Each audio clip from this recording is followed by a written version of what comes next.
Okay, good morning. So, yeah, I think we have a long holiday, right? In April.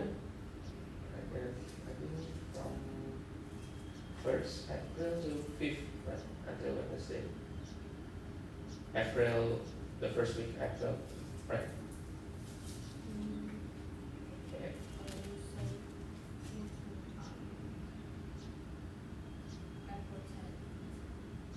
Okay, okay. Okay, so I think so. The holiday until 5, right? Oh, okay. So we still have so today is 23rd March. So we have next Monday,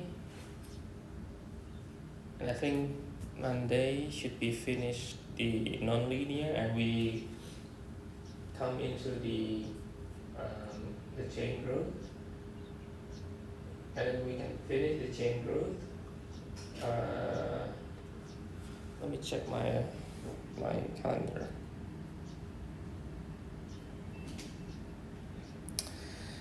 Okay, so 27 next Monday we'll finish the nonlinear and maybe introduction to chain growth, and then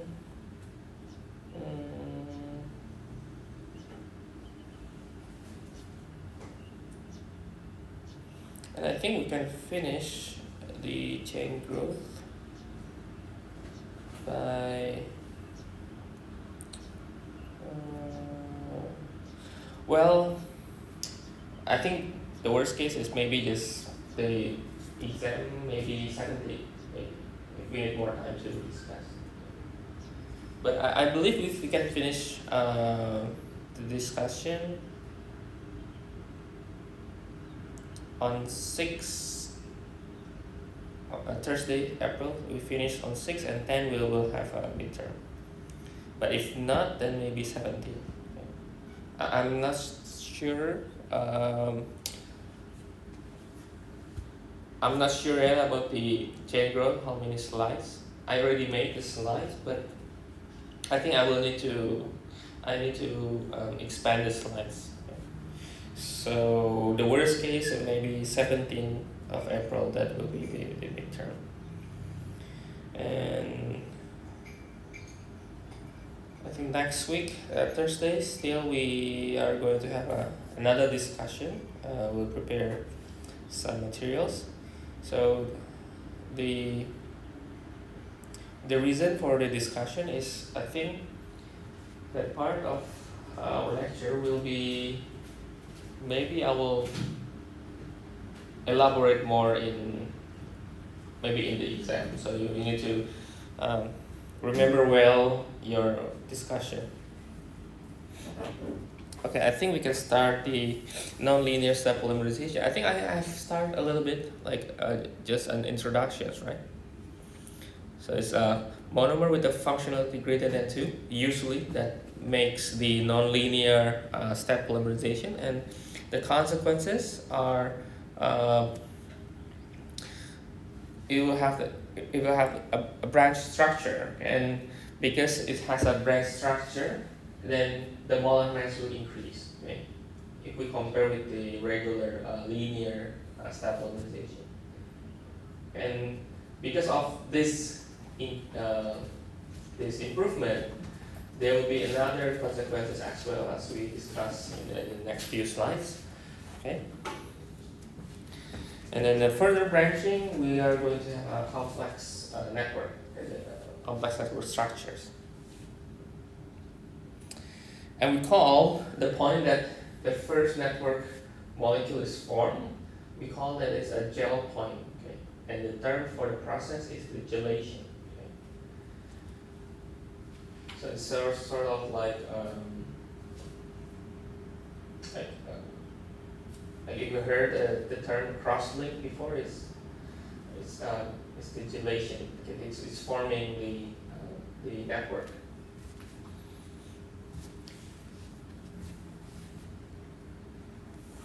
Okay, and then just a few notes from the linear step polymerization that we've done. We have now see that when we have the conversions, when the conversion is really high, we can have a possibility or a chances that the longer chain are available, right? The more we have the pure monomer or the high conversion monomer, will have chances to make longer polymer chain, right? And we kind of have a sort of so this is for, let me add here, so this is for AA plus BB, right? This is just a normal linear chain. It's a linear step, right? And then in a graph we can make a characteristic for the graph, like if we take the molecular weight and then the percentage for the conversion, or P, okay? We can take this like from like very small here, but then when we reach, if you remember the critical point, we have the critical point, it will improve significantly. Okay? If you remember in the Carot's theory, there is a critical point. There are a few like formula in the theory, right, for characters. We can also later we will see the characters in the nonlinear.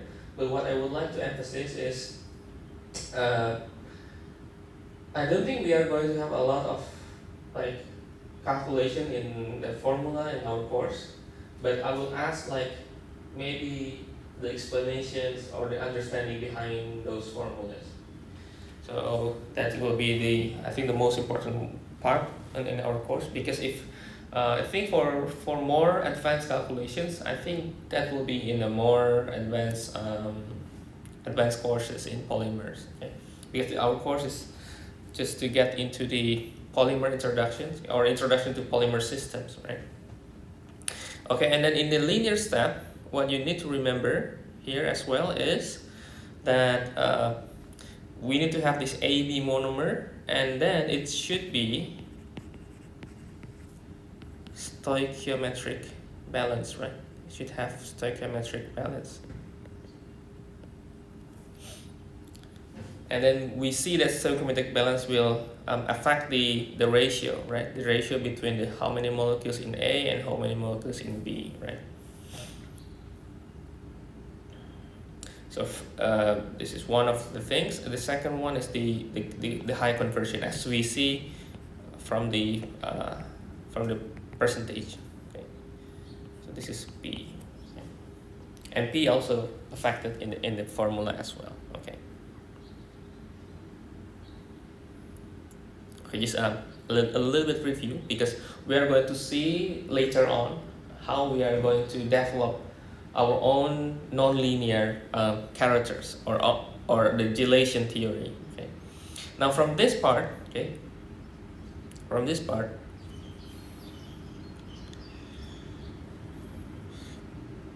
if we see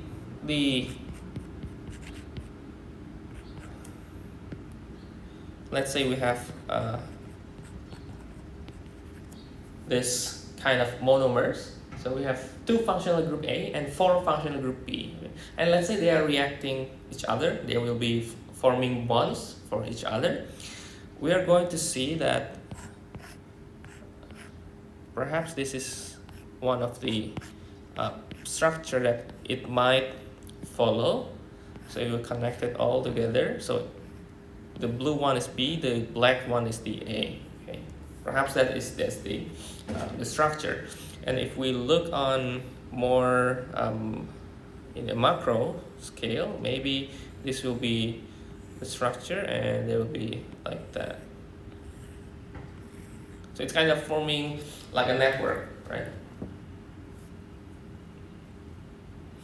But the point here, what I want to show you, sometimes maybe it doesn't really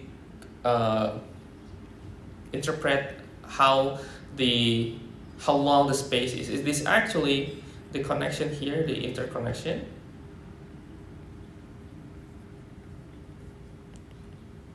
is really close. Okay? The space is really tight. Okay? So it's not like having like it seems like it's empty space here, right? But it's actually really close.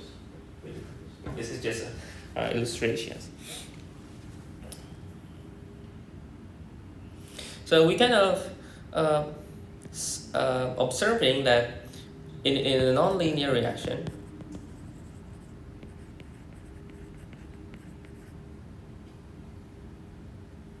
we are going to see a polymer network, right? Polymer network. Which, if we remember that I mentioned that how to make a polymer network is through a cross-linking process, right? Or the gelation process. The cross-linking, usually it is for the property on the thermoset polymers. If you remember the thermoset. The thermoset, in a sense, if you differentiate this with the thermoplastics, is we cannot reprocess, right, the thermoset. So as a consequences, okay, because of the gel point, and then it's going to cross-link and make a gelation, then the consequences, let me write here, consequence, we cannot melt this polymer, so no melting or liquefaction.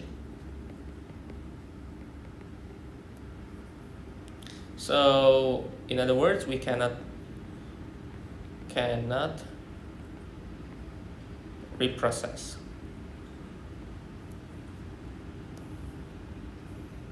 And aside of that, we cannot no dissolution.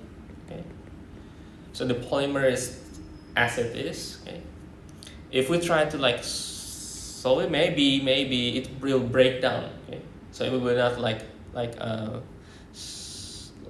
if we have like a solvent, it will still at the still, like if you want to solute to add solvent and you expect it is going to be solved, it will not.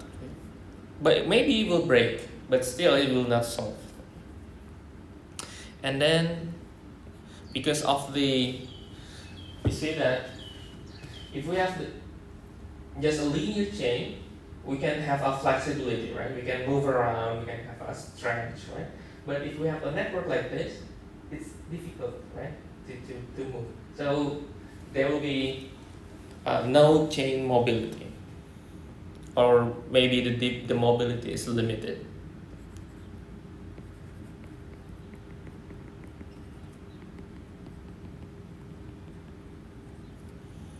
So we can see that the material or the polymers is more hard and durable, a typical thermoset materials.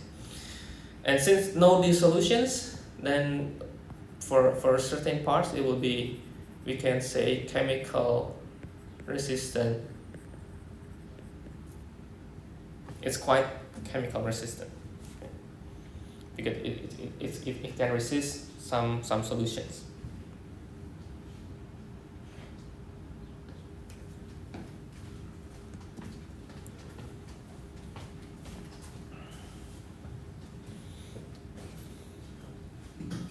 Okay, so that's the general idea. Okay. So after we know this, some definition on how to perform this network, later we are going to see like which notable polymers that are non-linear, that they can be reproduced, or we can synthesize through non-linear step polymerizations.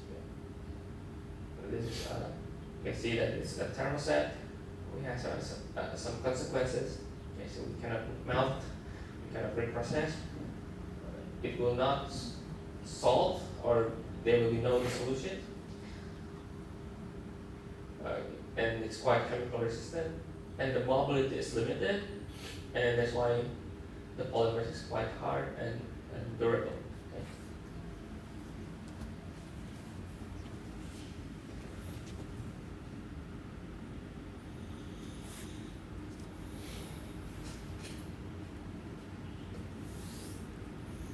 Okay, now some examples. Okay, we are going to see some examples on network polymers.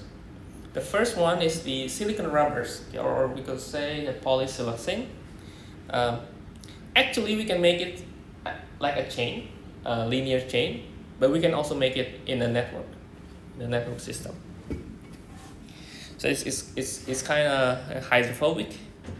It's inorganic.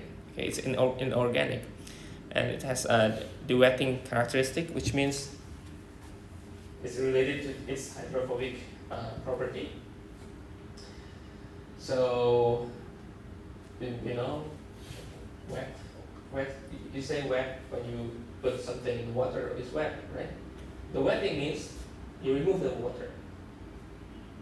It means that when you have a surface like this, let me make a black here. If this is a surface, and you put a droplet of water, sometimes the water, it can be like this, or maybe the typical water is like this, right? Or in some cases, the water is almost round like this. It's like when you see in some leaves, when you drop water, it just falls down. Right? It's not stays in the leaves. Okay, if you see that some plants. Okay. This is what we call the hydrophobic property. Okay. When it's like attached, we call it it's more hydrophilic. This is hydrophobic. And the silicon rubber or the polysilicon, it can have this kind of property. So it has we call the wetting characteristic. Okay. How the water attached to the surface, it's called the wettability. Wettability. Okay. Just additional information. Okay.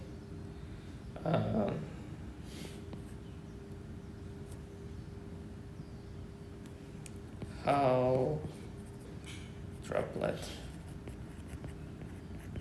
of water attach. This is called the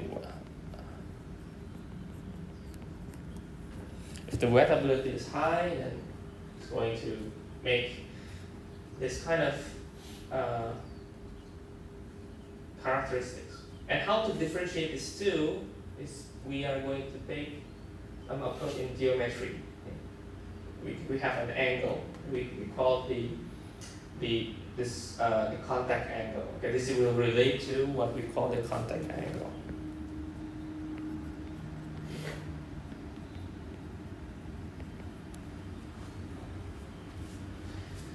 And usually if the contact angle really high, like this one here, then we can consider hydrophobic. So maybe I will make the questions in the discussion, okay, for the next week. It's interesting. So it's flexible, it's biocompatible, good thermal property, right? Sometimes you see in the kitchen equipment some insulation, like for gloves, for take something from oven. I think some is silicone rubbers. Some medical tube, they will make into this silicone rubbers. So the idea is, I think I can write here some reactions. We have this silicon with functional group chlorine. Okay. It will release chlorine when we add the water, and then it will make this hydroxide groups attach. Okay. So this is the water. It will be attacked because it has more electronegativity, more polar, we say, and it will attack here, and then it will cut down the chlorine. Okay, and then later on, this OH group in the new results will also attack another one. So it can, you can imagine that it will make another one here, okay, and then it will make a polymer. Okay. So or we can also stop until here. Let me write here. We call this is the silicon bond. Silicon bond. This part here. So this part is the silicon bond. Oh wait. I need to make it a little bigger. So this is the silicon bond.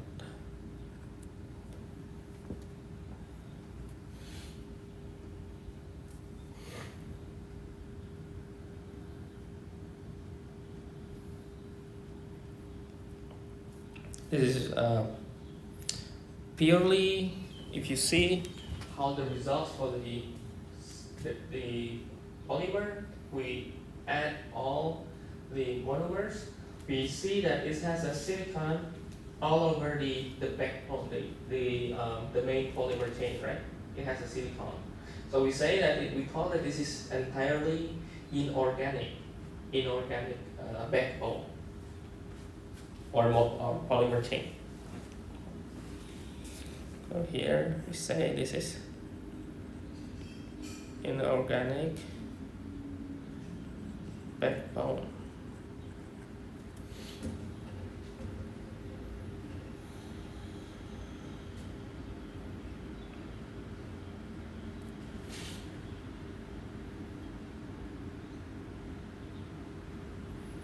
Okay, and then this is still linear chain. Okay, still linear chain. Because we have this group that is in a difunctional. So if we make another Cl here, then we can make a polymer chain, right? This is just an example on how to make a silicon bond. Not yet polymer yet. I will show you how to make the polymer one with the difunctional. If you change this R with another Cl, then it can goes here and it can goes here, right? So then you make a polymer. It's pretty simple reaction actually.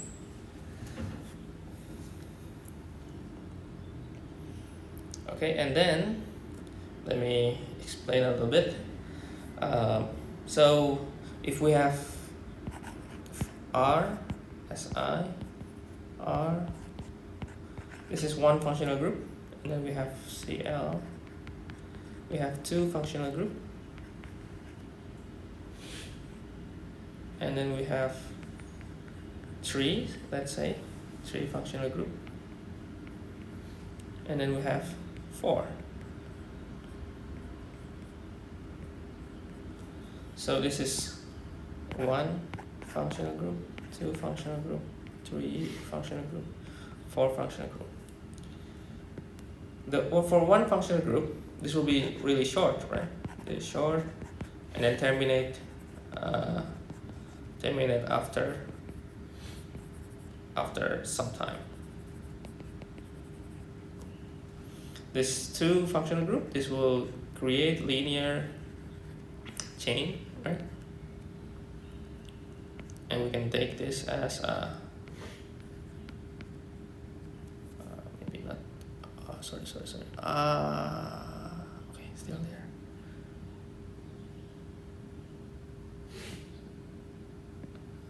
Okay.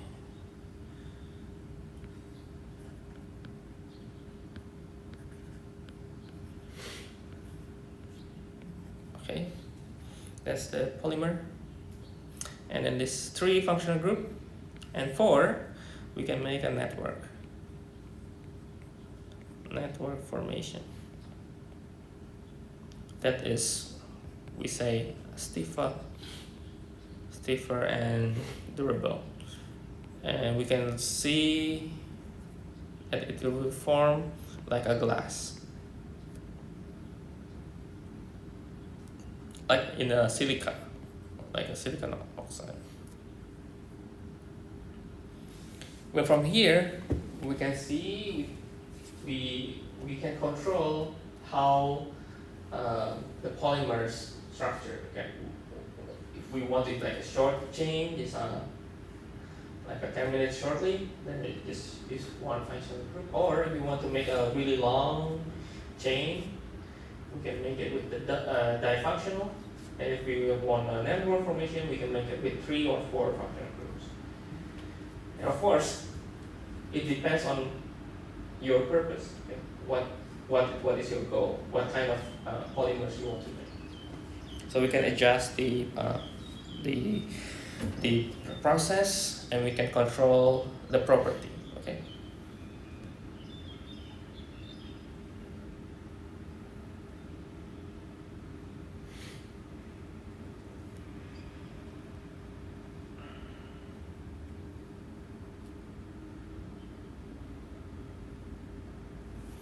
Some notes on this property for the polysiloxane.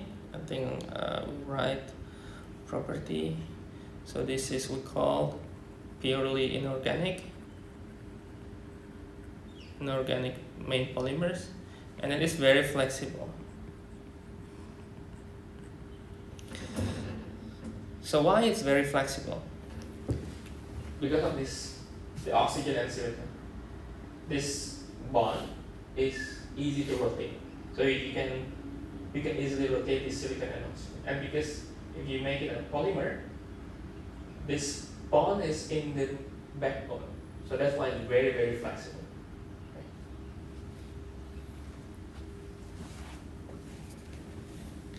Very flexible, and then temperature stable, which means that it can be good insulation. Okay. Because the silicon oxygen bond also has a high energy bond. Okay. And then low addition.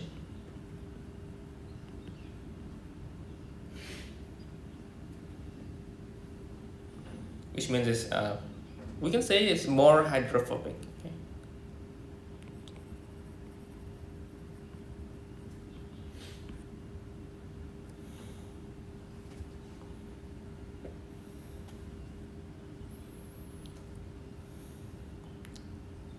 So silicon oil, soft lithography. There are some applications for this silicon rubbers.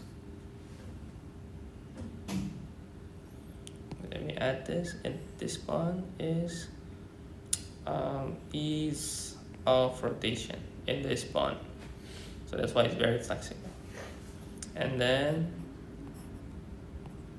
high energy bond.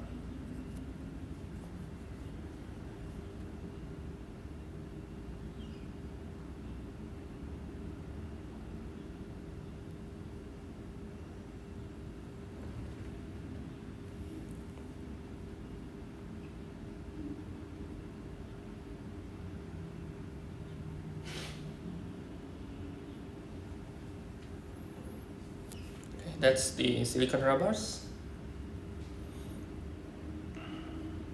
I think another popular material within this siloxane is the chemicals called the PDMS. That is usually widely used in a lithography when you make a silicon wafers. We call it PDMS. That's why it's called a silicon wafer in the semiconductor, like in the TSMC or any semiconductor industry. It's really interesting. Maybe we'll make it into another discussion as well. Because it is really popular, and if you are maybe work later, like in the industry, that is maybe relate something with the semiconducting materials, or maybe the equipment that is needed for, you will hear PDMS a lot. Polydimethyl siloxane.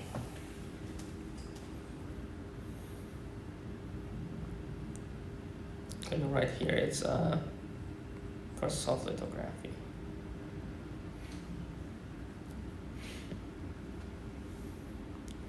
Okay, and then uh, another type of the nonlinear step polymerizations is what we call this is what we call formaldehyde-based resins. Actually, it was popular with the name the backlit or backlight. This is one of the first commercialized polymers. I think one of the first that was introduced in the back in the days, like in the 1940 something, 30 something. So if you, well, I'm not sure you know, but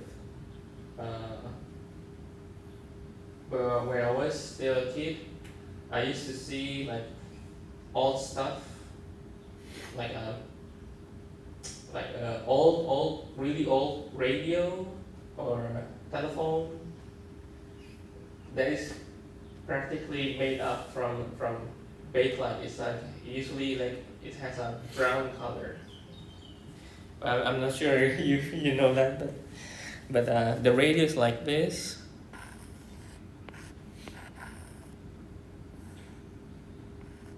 And this is like it has the old radio, and the old telephone. It has like hues like this.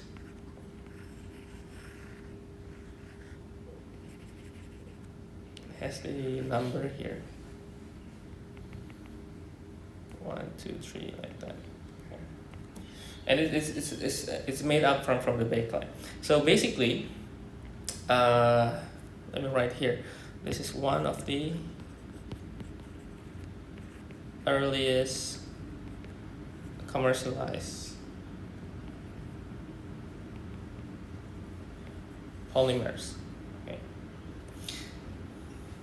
So basically, the idea is to react this formaldehyde. React with, it can be phenol or urea or melamine. Okay. I think for the sake of simplification, we can just focus on the phenol, okay, and see what's going on.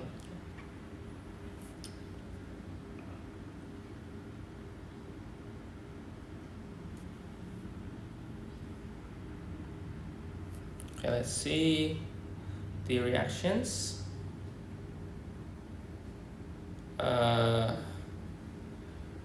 Yeah, this is the result. I will show you the reaction later. So this is the result from the dicarboxylic acid and triol. Okay, so the dicarboxylic acid is here, and then the triol is made a branch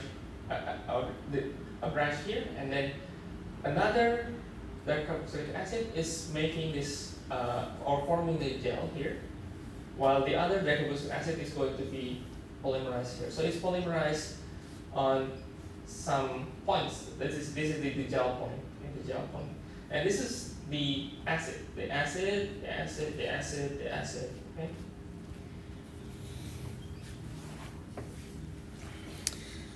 Okay, let's see. Oh, here. I think let me just maybe let me move this picture first. Okay, let me move this picture a little bit. So move here a little bit and make it a little bit smaller to make adjustment. Okay, so let's say we are going to focus on the phenol and the formaldehyde.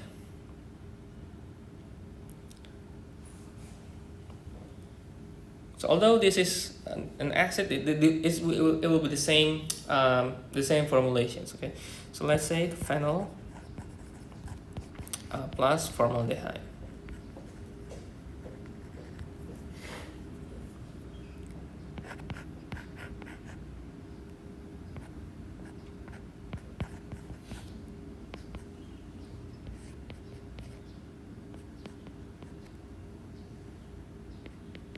Okay, that's formaldehyde.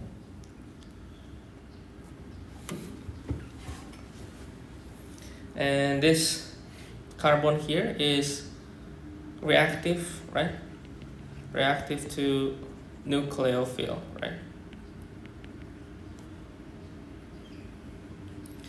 Nucleophile is the substance that has high electron density.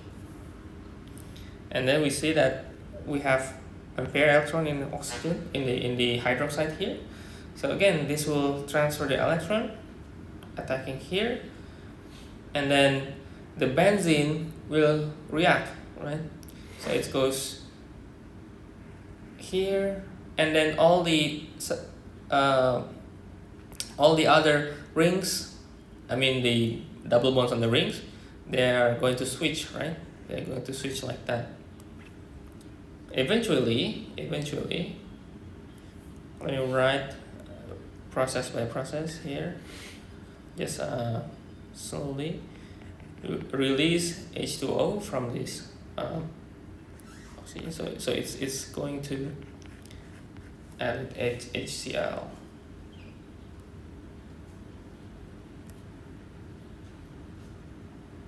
And let's say it's going to add with another phenol.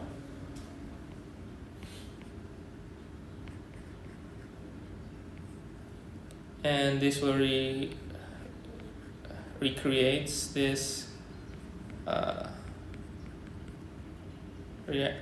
results.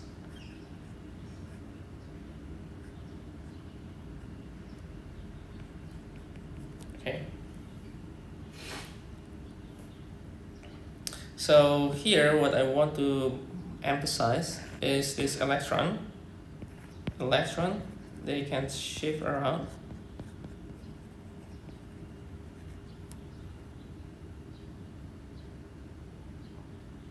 And we call this benzene has we call the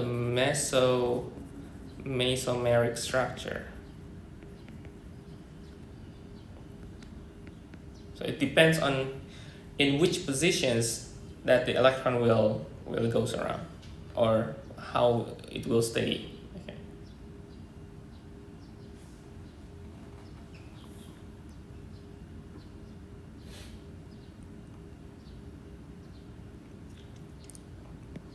Okay, let me draw one more here. If we add an acid catalyst, or we say if the reaction is acid catalyzed, then this is the phenol.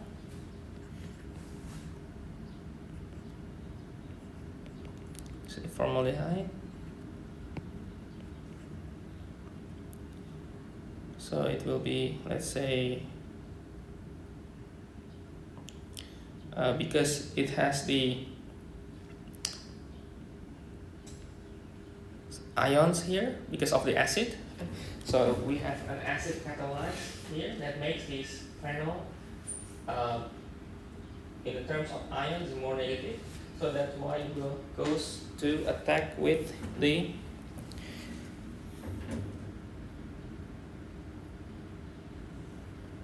this, okay?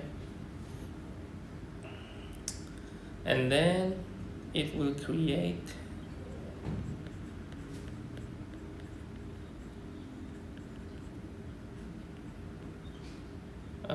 sorry, my picture's not really clear.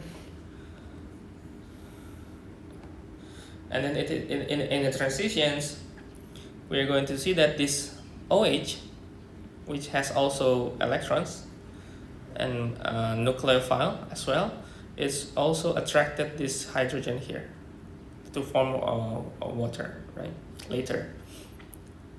And then this hydrogen broke the bond to form with the hydroxide. And then this will create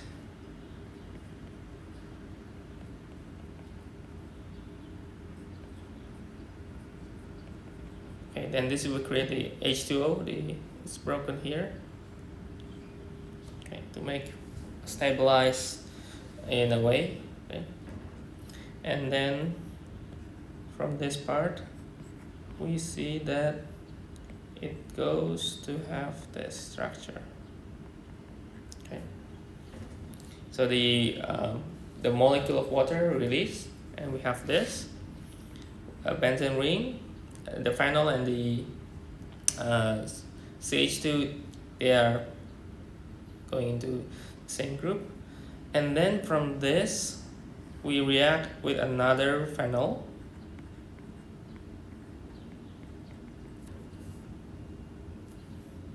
and this is going to make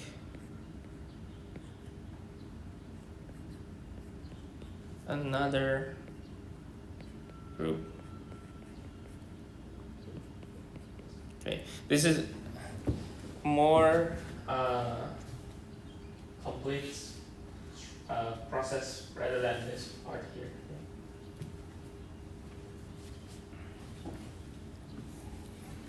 And then it will show you that it has a potential and an electron here, here, here, and here. Okay. This is so-called the electron shifted in the mesomeric structure, which means that in this point, perhaps if we look maybe later, if the process is still going on, still polymerized, we will have another structure, and that's why it's becoming a network polymer.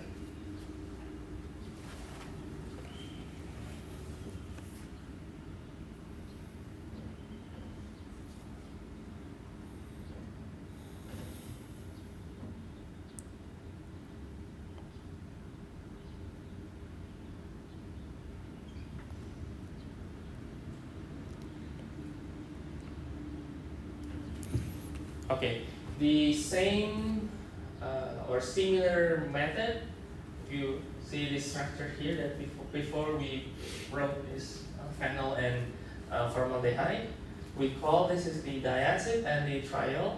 The triol, it has three functional groups of alcohols, right? That's why it has this oxygen here, oxygen here, oxygen here.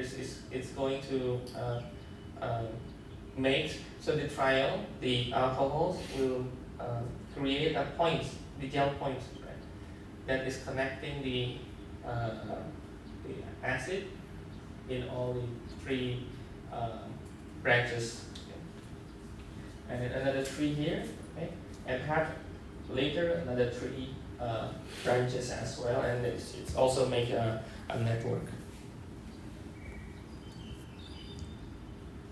While in this phenol and formaldehyde, the branches is coming from this electron shifting from the benzene. Okay, another example, just to show you before we end the course, is this. Okay, this is what I did before actually. It's a similar structure. So we can have, actually, for this reactions to be complete, there will be some choices. There will be some choices for the monomers to react, and later you will see it can be depends on the structure, whether it's more, we say, if there is a space to go, then they will go. Remember that in thermodynamics, if you remember thermodynamics, you need, or you feel fine if you are not really doing anything, right? If you're like, oh, this lower energy is preferable. Like when you choose go to the class or you sleep in your room, the more preferable is sleep, right? Because it's low. Your energy is like, I mean, you don't take efforts to go, and it takes energy. So I appreciate you are studying in this class. Okay, and that's also the same reason when we look at the polymerizations. The electrons, they will take the possible route that is lazy. Okay? Let me say it's lazy route because they are not going to take much energy. Okay? So either we push them with more energy, or we just make sure that it is going to take the shortest route as possible. Okay? And I think that is also going on here. Okay? So you can choose to make some bonding with the oxygen here, or they just directly connect with the other as well. We'll talk about this later on the Monday courses. Okay. So this is another subject, and also the epoxy resins. Okay. So I think that's all for today's class. Okay. So we are going to continue next Monday.